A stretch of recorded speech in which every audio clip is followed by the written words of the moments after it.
Please welcome the Executive Vice President, Director of Research, and Executive Committee member at the Federal Reserve Bank of Chicago, Anna Paulson. The President and Chief Executive Officer at Kelly Services, Peter Quigley. The Executive Director at S&P Global, Michael Robinet.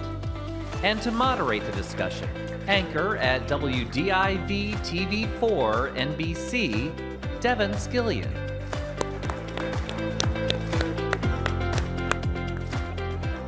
Thanks, friends. It's great to be with you all, and what a great panel we have here. I feel tickled to be able to pick your brains on what we just heard.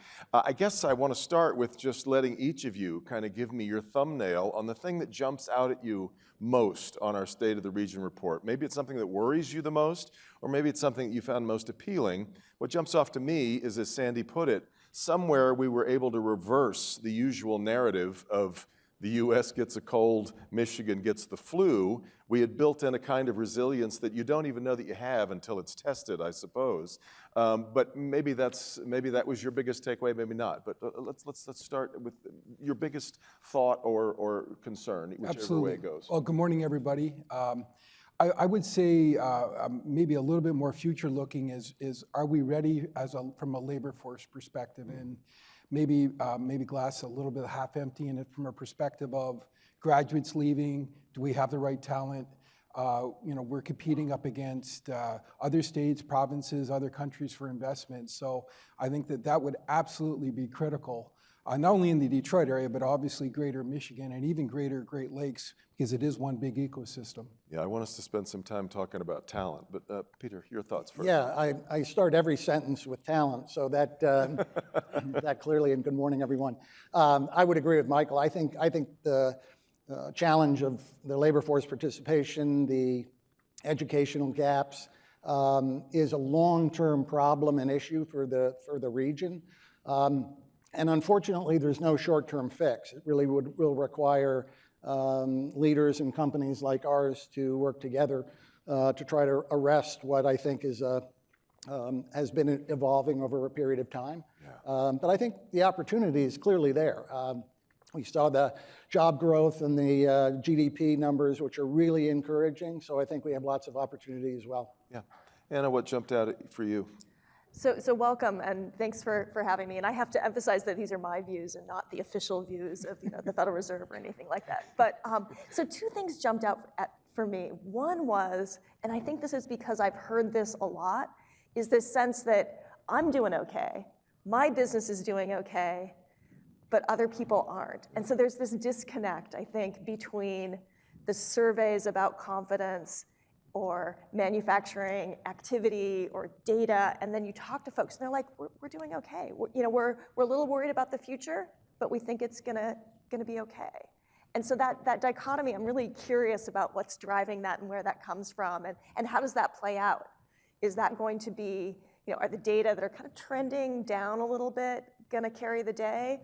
Or are the I'm doing okay sentiments that we're hearing from lots of people going to carry the day? And maybe that's just typical of a kind of slowing economy, but something that's not going to crater, but it's not something we're super familiar with. So that's really struck me. Sandy and I have talked about this a lot because this started with the poll that we did before last year's Mackinac conference, and we saw this huge disconnect.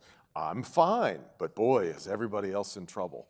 It's so kind of a strange thing. I think it says something about the power of social media. It says something about the power of political media. We've become, and I want you to talk a little bit about this with regard to what the Fed does. The Fed is like the coach of the Lions. Everybody knows better than you. You know that. Everybody's got it figured out on Monday morning of what you should have done, and micromanaging and wanting to weigh in on this really tricky dance that the Fed has to try and manipulate and carry off through what we're doing. But clearly, and this is my favorite thing right now, is getting a bunch of economists together right now and asking them about the likelihood of a recession. But recession, inflation, that will decide ultimately a lot of what we're trying to figure out here. So talk a little bit about that dance. Yeah. So this dance really has its origins, right, with the pandemic. We've had the most unusual configuration of economic activity that we've seen in our lifetimes, right? We saw an economy that was doing great, 3.9% inflation, everybody was happy, and then it just craters. And we sent people home. We told people not to work for public health reasons, right? And then we reopened, and Michigan reopened faster than anybody else. I think the resilience of American manufacturing and the ability to get people back to work was just, surprised everybody and was a really important part of the really rapid recovery. So you have this cratering, super fast recovery, and everything's out of place. So that generates a lot of the inflation that we saw, especially last year, where, you're making cars, but you don't have the chips, and then people were doing pretty well because the federal government and state government really stepped in to try to cushion the blow for families. And so people were like, okay, I can still buy that car, I can still put food on the table. And so we had a really, that's not what happened in 2008 and 2009. Then you saw a huge pullback in consumption. So you have people continuing to spend at a time when everything's out of place, and so that generates inflation. Some parts of that have started to ebb, and that's fantastic news. Some of that is the Fed, a lot of that is supply chain, a lot of that is the pandemic receding and people being able to return to their regular activities. But there's more work to do. And so the Fed is really focused on inflation. And as you saw, that's like right at the top of people's minds. And, we deserve that's our job and we got to do it. So if people want to yell at us, we're here for it. Taking on the slings and arrows. It's interesting though, right now it feels like our crystal ball is a little bit more like a bowling ball, pretty dense and opaque and really hard to see into. Justin Wolfers, the economist at the University of Michigan, I've had on Flashpoint a couple of times, and he likes to point out there is no economist alive today, Michael, who has ever had any experience with a post-pandemic world. Nope. We are in completely new territory. Not only, and even if we had much experience with coming out of the Spanish flu, for example, our technological world changes so much. So how difficult is it then to navigate what is really pioneer territory? It is because, throughout my entire career, automotive production has been the canary in the coal mine. Inventory starts to rise, the vehicle manufacturers start to ebb off some of their production, but we are going into our fourth year of frankly, supply-driven automotive production and not demand-driven. And that's the complete antithesis for an economist. Nice. But there are plenty of people for the vehicles that we're building.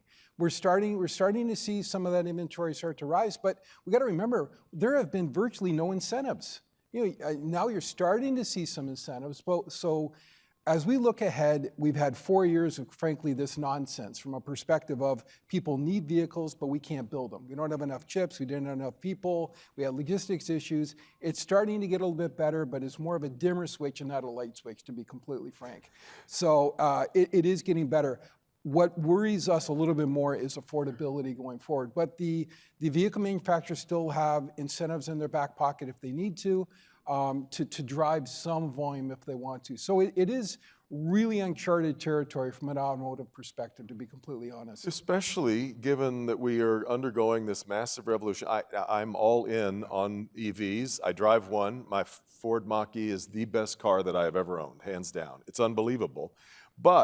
And so as much as I have bought in and enjoy watching this conversion and what we're trying to do, there's a little thing in the back of my head that goes, what happens on the day that we finally get that last mile figured out on getting charging stations everywhere, and all of a sudden somebody figures out hydrogen? Yeah. I mean, we're on the head of a pin here.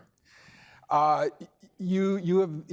on the lips of virtually every automotive executive. Is I'm spending all this time and effort and capital to convert to a BEV future, battery electric future. We call it BEVing. We've turned it into a verb. But you can still use that electric basis of the vehicle, but instead of a large battery, put maybe a slightly smaller battery and put a fuel cell in there. But you are right. We kept talking about hydrogen as being the next decade. Yeah. But it is starting to make its way through. But there are so many variables: infrastructure, and acceptance by the customer. And I'll be honest with you, affordability. Affordability, Anna talked about it earlier, but it is going to be a significant issue as we start to move into battery electric and eventually hydrogen way down the road. Are people going to be able to afford to get into these vehicles? Yeah. And that is a major, major issue. For those uninitiated on hydrogen, it is a bit of a magic trick. It runs your car, and the only thing that comes out the other end is pure water. You drive it home, you don't plug your car into your home, you more likely plug your home into your car.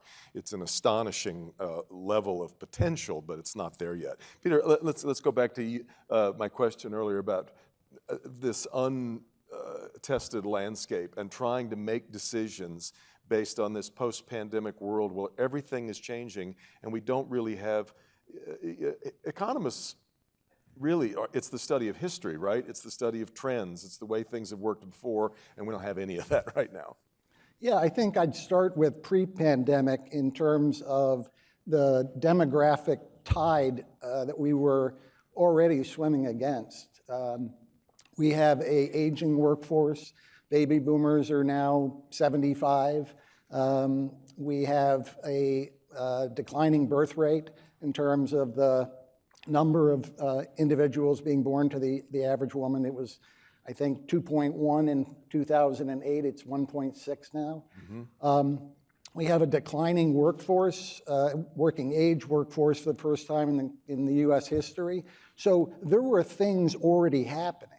The pandemic created a completely unique environment where people were retiring earlier than they had planned.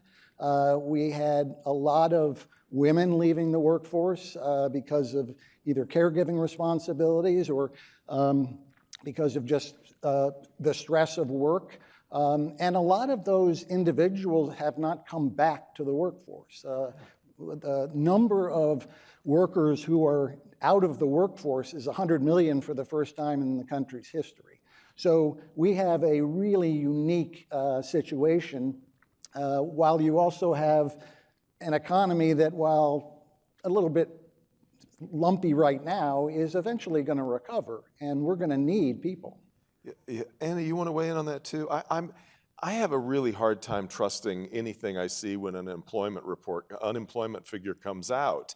It's really hard to gauge underemployment. It's really hard to gauge those who've dropped out of the workforce participation. Give me your thoughts on where we really are. Yeah. So I mean, I think the theme has been we're in an unusual configuration right now, and so you see a lot of kind of cross currents, right? It's really hard for firms to find workers. Turnover's been high, wage growth has been high. Some of that reflects the labor force participation rate, which has been trending down long before the pandemic, and the pandemic kind of accelerated those trends. But if anything, we're still above what economists think it should be given, the demographics of the population. I was struck by a couple of things in Sandy's report about the opportunities for Michigan in particular when it comes to labor force participation, and that is that labor force participation is higher among people with more education. And so one way to, tackle labor force participation, I mean, you can't create 25-year-olds, right, or whatever, but you can work on the education front, and that tends to give people more attachment to the labor market. Yeah. And so that's one thing. And then the other thing that is like a pandemic thing that I'm really curious about how it plays out into the future is, teenage labor force participation is much higher than it was pre-pandemic. It's like the only little bright spot if you look at all the different breakdowns of labor force participation. I have a kid who's working in a restaurant and is excited about the money he's saving and is eager to be 18 so he can actually serve alcohol and make more money. But that's happening in lots of families and in lots of places. And if you think of those early work experiences, what does that mean for those kids going further? Are they going to work while they go to college? Are they going to be more attached to the labor force throughout their entire careers? I think that's a bright spot and something to kind of focus on what's going on with youth and youth employment and seeing if that can't be a place where we nudge. That's some nice optimism as we deal with all this pessimism that obviously is rampant. Michael, talk a little bit about the workforce situation and unemployment. Well, I do quite a bit of work with the automotive suppliers as they look to expand in new regions, and I've got a lot of clients that basically have said, I do not want to buy a supplier that's got manufacturing in the United States. And of course, you ask, well, that's a strange, why would you think that way? They are having so many issues finding people. And so, you know, the classic has been two small towns in some state, and you know, one supplier says, well, I've got to add a third shift, so I'm going to increase my labor rate and hopefully attract more people. Well, they come from the next town. Well, whoever's in the next town is going to do the exact same thing. Mm-hmm. So we've got this sort of this frankly not infinite labor force, and it's a real problem to a point where some of my clients are looking to find ways to automate as much as they can so that this doesn't be as much of a decider in terms of how they can grow their business. Yeah. So, and also interestingly, you see new investments moving around the United States. They're actually less going to where there's maybe open land. It's really more, can I find people? And that is actually a bigger decider, interestingly enough, in terms of new major investments in the automotive area. Well, while I've got you on that subject, that's really interesting about where they want their suppliers to be. But while I've got you then on the subject, and I've checked, there's no trap door beneath your chair.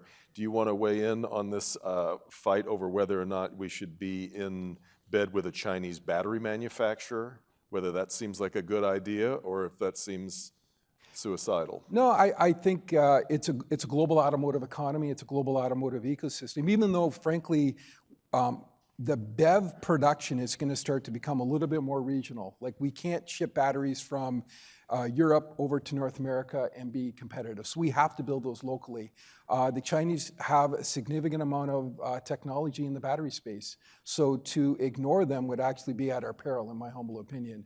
So no, I certainly think it's an avenue that the state should go down. Absolutely. Yeah.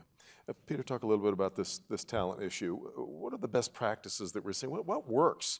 Talent has become that thing like Mark Twain used to say about the weather. Everybody talks about it, nobody does anything about it.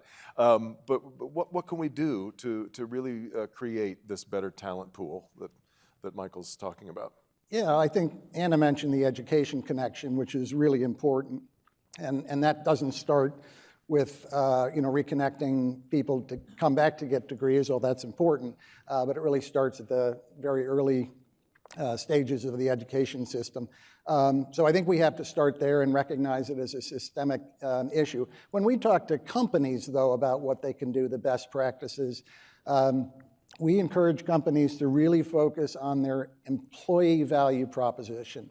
So what is the value proposition to an employee of working for your company or organization? Compensation is table stakes. As Michael said, if you're paying X dollars an hour, somebody down the street's going to be offering more if there's a war for talent. So in addition to compensation, a lot of individuals and surveying that we've done, it's a lot about career development. People want to know they're going somewhere. People want to know what the value proposition is for them as individuals to grow in their career. And I would say a couple other things. One, generational, that we see a lot more today than maybe 10 years ago, is purpose, especially the newest generation. People want to know not what they're going to do for you, but why they're doing it for you. And that connection is really valuable to establish and tap into what the purpose is that individuals, particularly those who are looking for that, and I would say it's probably more pronounced in the younger generation than older. This takes us to something that I really wanted us to talk about, and this has fascinated me for a couple of years now, long before the pandemic even changed it again, and that's the future of work. The pandemic changed it in a couple of different ways. I still cannot believe that we were able to technically adapt so quickly through Zoom, GoToMeeting, Microsoft Teams, on and on. We were all of a sudden able to find a way to work at home. I work at a TV station, and somehow we managed to have 75% of the people in this very hands-on business working from home. I have no idea how we did it. I guess it's something about the mother of invention. But then you combine that with what you're talking about and this search for purpose. And what we're seeing now is the great resignation. And in the meantime, we have for years been building downtowns now around the idea of live, work, and play all in the same spot. If we take work away from that sort of triad, it makes it very, very complicated to figure out not just work, but the future of urban spaces, on and on and on. So let me let each of you talk a little bit about what you're seeing about the future of work. Anna, let me start with you. Sure. So this is a conversation that comes up all the time, I'm sure, for all of you, right? Whether it's like, how many people are back in your office? How often are they coming in? What's working? What's not working? And I know, like, even at the Chicago Fed, we've got different answers in different business lines. And so it's something that's in flux. We have proved that lots of people can work from home, and we can't, put that back, that genie back in the bottle or whatever. And so I think this is something that we're trying to figure out. But one of the things that I struggle with, and I think that's really tough, and you brought this up, right? We've built downtowns, we've built public transport, we've built a lot of things for people who are in the office 5 days a week. And so even if you're in the office 3 days a week, how does the transportation budget work? How does the office space budget? I still need a place to sit, and it doesn't make sense for me to be there on a day when nobody else is there, right? So we still have to figure that stuff out, and I think that's, we're a creative and innovative country and region, and the same things that allowed us to pivot from being 100% in the office to, 75% at home, those things are gonna, we're gonna use that same ingenuity to figure this out. But it does mean we've got a lot of infrastructure that's kind of in the wrong place. Yeah.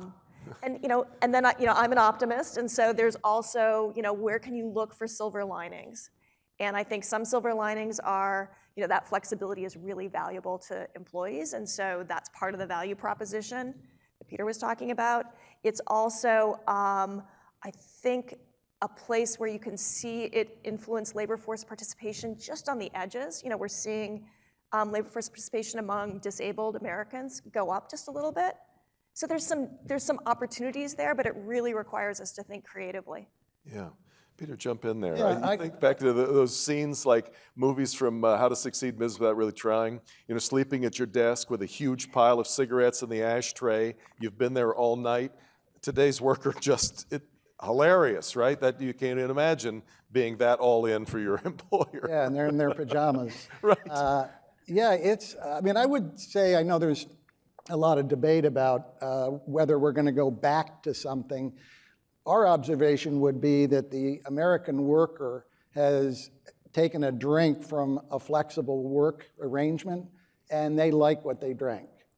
It's going to be really difficult to go back. I think you saw that in the numbers that Sandy, if you look at the job postings, flexible work, if you look at people who are looking for work, they're often asking as one of the top 3 queries, remote or flexible. So I think that's going to be part of the future of work, regardless of what rules we try to apply to the workforce. Now, I would say, and we should all recognize, that we're talking about jobs that can be done remotely. And there is a lot of people that don't have the benefit of working in a job like I do, where you can work remotely and we can close the books remotely. There are a lot of people that have to earn a living, and we have to, I think, as a region and as a community of business leaders, make sure we're not creating another equity gap between the people that are remote ready or capable and those who aren't. Yeah. Now, auto plants are kind of hard to work from home. Yeah, kind of tough to build a car from home. Even though apparently Johnny Cash wrote a song about that. That's right. But I would say this, as we move more towards battery electric, and again, it's happening. It's some people think it's fast, some people think it's slow, but it's kind of when, not if. When that does occur, obviously the talents required to build those vehicles will be a lot different than what we see today. Yes, door panels and Bumpers are the same, but obviously all the electronics and the battery and how you handle it needs a new set of talent and skills. And that has to be local. But I will say that the automotive plants and even the suppliers never really had much competition before. Good wage, relatively stable, everybody was pretty happy. I mean, there's a plant out in Arizona, incredibly, they located across the street from an Amazon warehouse. They can't find people because it's an air-conditioned warehouse and you want to build vehicles in a warm plant. I mean, people are looking at these things. So it is a real balancing act for the vehicle manufacturers and their suppliers, to be honest with you, to bring people in and, like you said earlier, keep them engaged, keep them there, because turnover will kill quality, and that is a big problem. The other thing I would add is, maybe from an engineering and a research perspective, maybe you can work from home, but I've noticed this in my own company that young people have to be mentored, and you can't. I find it very, very difficult. Can't is a big word, but difficult as heck to mentor them over Teams. You need to look at them in the eye and say, this is the way we do this. I would suggest something different, do this way. That is something that maybe I'm older and I just can't adapt, but I just really feel that younger people need to be mentored. I was going to say, the mentors recognize that. The mentees, that might be a harder sell. Yeah, I agree. Them to appreciate that. I also, though, for years, sort of the science fiction world showed us and built in us this fear that robots and technology was going to leave a whole bunch of people without enough to do. Where are we on that in that world? We're automating, but to be honest with you, capital is not infinite. So if you really wanted to automate completely, you would need an incredible amount of capital. And a lot of those technologies haven't been invented yet in terms of being able to build, let's say, a vehicle from scratch, from start to finish with no people. We're not there, and we're definitely not going to be there over the next decade. So we're going to have to find a way to keep people engaged and keep them enthused to building our industry. And it's becoming more regional. No longer are we getting, like I was saying earlier, we used to get engines from Germany, put them in a vehicle in South Carolina or in a vehicle in Delta Township. Those days are finished. Batteries are built locally. All the e-components and e-motors are built locally. So again, that closer logistics and infrastructure really needs to be emphasized. It's interesting too, Peter, because in the old days, just that idea of telling someone this is a really secure job, this is the field you should go into. A lot of people could walk right out of high school into a plant the next day, and in a couple of years had a boat, maybe a cottage up north. What you talked about a little while ago is that's no longer enough. Job security, we saw a whole bunch of people just willing to walk away from their jobs. I have no idea how most of them even made it. I mean, there was COVID money for some, but we have to find a new way to speak to tomorrow's worker. Yeah, and I think to Michael's point about the hot warehouse versus the air conditioned, I do think employers need to spend time on the well-being of their employees. And by well-being, it's not just the physical property. It's also how included do they feel? How do they have a sense of belonging? Is there some care and attention paid to their mental health? Companies that we work with that have created greater flexibility to take 2 or 3 days off for bereavement when it's not part of the policy, creating that level of awareness that we're all human beings ultimately.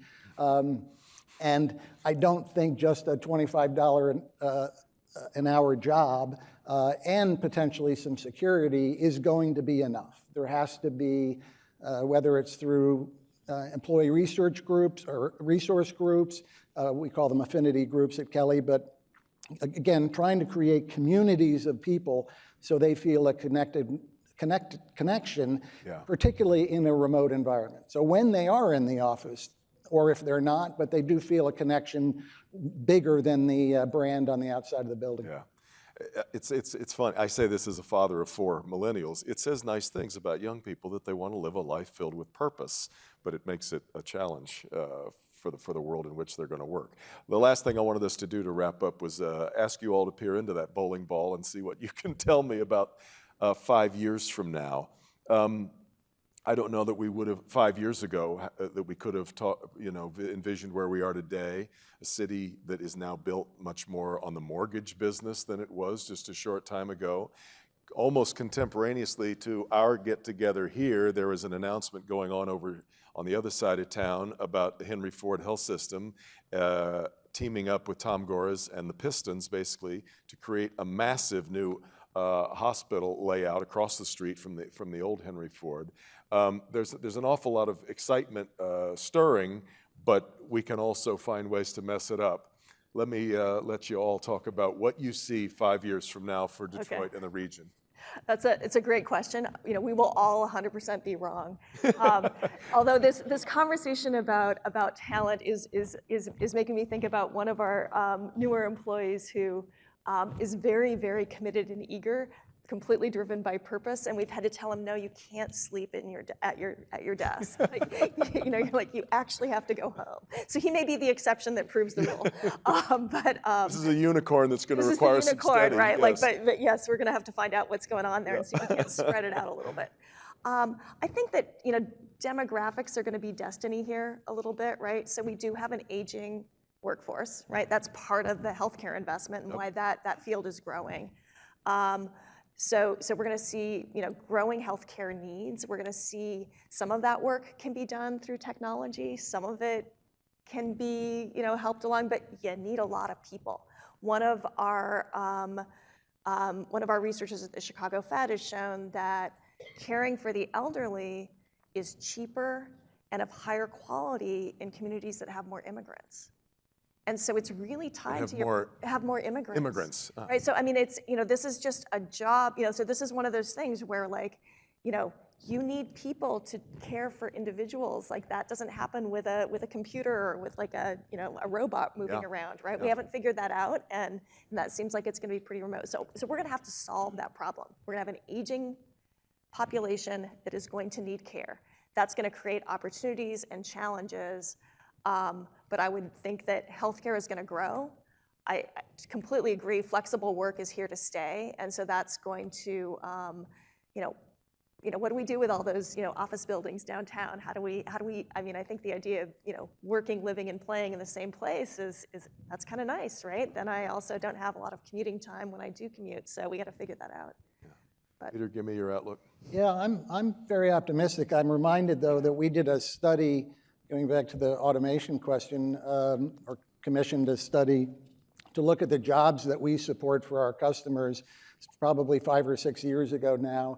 And the report concluded that 25% of the jobs that we supported would no longer exist. And every single one of those jobs we're still supporting. And in fact, we can't find enough people to fill those jobs.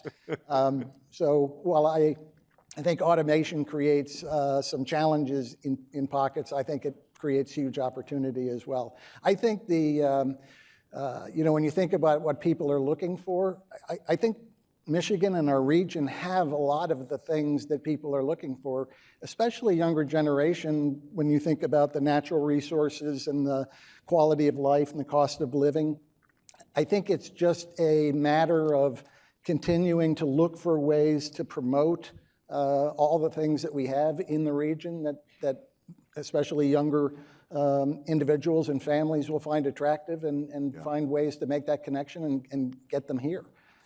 So I think that's a real opportunity for us. We haven't even really talked about what they're referring to now as climate sort of migrants, people refugees who are going to be, Michigan would seem well positioned from some of the other places that are just going to get too hot, too wet, too many weather problems.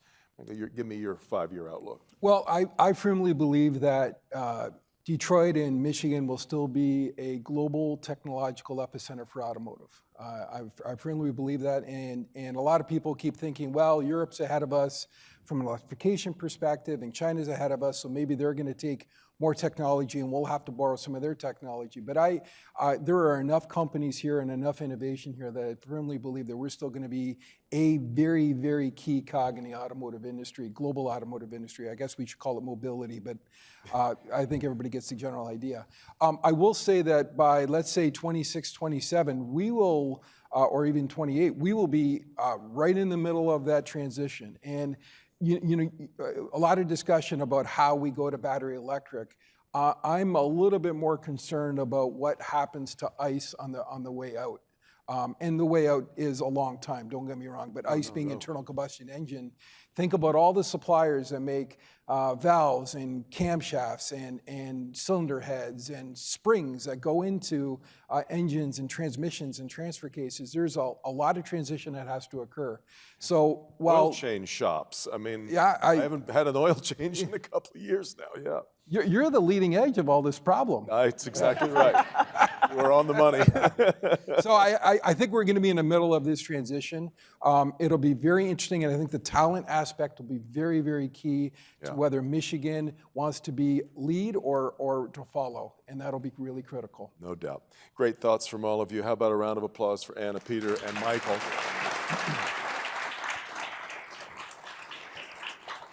Really good. And that's going to do it. Thank you all so much for being here. We've got lunch ready for you now, so enjoy more conversation about what we've heard here. Hopefully this has inspired a few more thoughts of your own. Thanks so much for being here, and thanks to the Detroit Regional Chamber, as always, for a great presentation. Thank you all.